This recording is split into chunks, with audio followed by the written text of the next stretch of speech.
Belakangan ini viral di media sosial postingan video mengenai konsep pernikahan unik yang digelar oleh sepasang kekasih. Terlihat pada video, sebuah bioskop dihias secara menarik layaknya gedung pernikahan.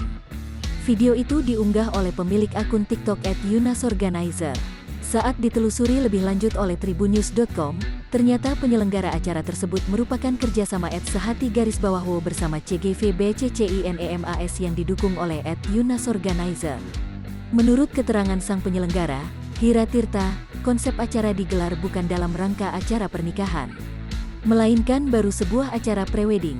Kemarin baru prewedding, jelasnya Minggu tanggal 28 Februari tahun 2021.